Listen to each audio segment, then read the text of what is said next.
তাড়াতাড়ি তোমার শ্বশুর মশাইয়ের খাবারটা দিয়ে দিও। আর হ্যাঁ, লতাকে বলো ওনার চাটা যেন বানিয়ে দেয়, আর অন্যদের জলখাবারও।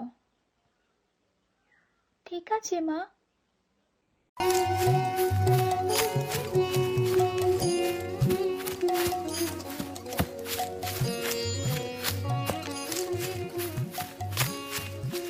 বৌমা, আমার বাইরে যাওয়ার পোশাক ইস্ত্রি করেছো নাকি?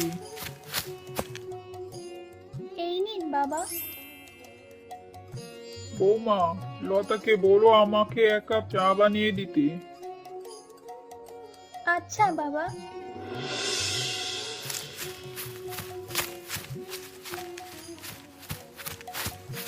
দিদি, বাবাকে চা করে দিতে হবে আর জলখাবারও। ঘরে তো শুধু আমরা দুজনেই আছি কাজের জন্য দিদি। যদি অন্য কারো হাতে রান্না পছন্দ না করেন তো কি করব? ঠিকই বলেছো দিদি, অনার্সে পড়াশোনা করলেই সবকিছু হয় না, ঘরের কাজেরও জ্ঞান থাকা চাই। দিদি, রান্না ছাড়া তো আমি বাড়ির সব কাজই করি। হ্যাঁ হ্যাঁ, শুধু আমরাই আছি যে কোনো কাজই তো করি না। আরে বাহ লতা, খাবার খুব সুস্বাদু হয়েছে। কে বানিয়েছে খাবারগুলো? আমি বানিয়েছি বাবা, আমি আর মালতী মিলে। আর ছোট বৌমা বুঝি কিছুই করেনি? না মা, যবে থেকে স্নেহা এই বাড়িতে বউ হয়ে এসেছে সে তখন থেকেই সে ঘরের কোনো কাজকর্ম জানে না। তাহলে স্নেহাকে তোমরা সাহায্য করো। ও যদি রান্না করতে নাই জানে, ওকে শিখাও তোমরা। বাড়ির সমস্ত কাজকর্ম ছোট বউ করবে, মেজ বউ আর বড় বউ রান্নাঘর সামলাবে।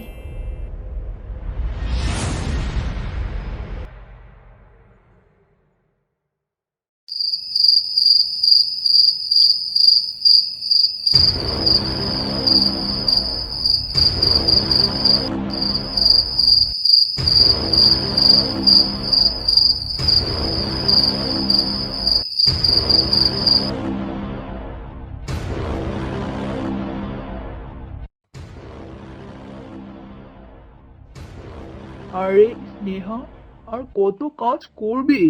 রাত 2টো বাজে। বেশি কাজ ছিল না গো, কয়েকটা বাসন মাজলাম আর রান্নাঘরটা পরিষ্কার করলাম। আচ্ছা লতা আর মালতী তো আছেই, তুমি একাই সব কাজ করবে?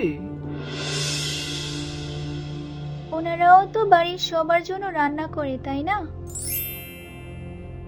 ঠিক আছে বাবা, এবার তুমি বিশ্রাম নাও একটু, অনেক রাত হয়েছে।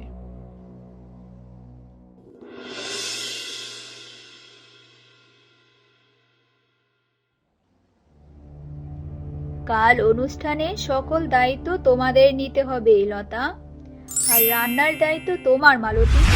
কালকে অনুষ্ঠানটা খুব অন্যরকম হবে, সুন্দর করে সাজগোজ করবে তোমরা, ঠিক আছে? মা, আমার কোনো কাজ আছে? বাসন কোসন, ঘরদোয়ার সবকিছুই তোমাকে পরিষ্কার করতে হবে। আর গতকালকে যে জামা কাপড় জমা হয়েছে সেগুলো আজকে ধুয়ে রাখবে। আচ্ছা মা, হয়ে যাবে।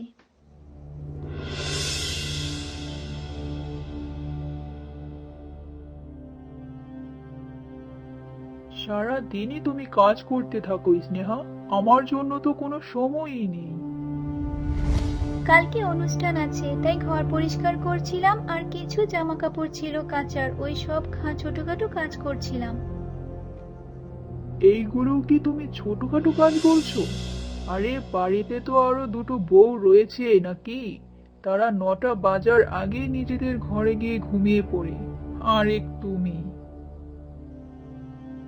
বাড়ির কাজ করতে অসুবিধা কোথায়? আর আমি তো সবার থেকে ছোট, তাই আমার কর্তব্য হলো সবার সেবা করা।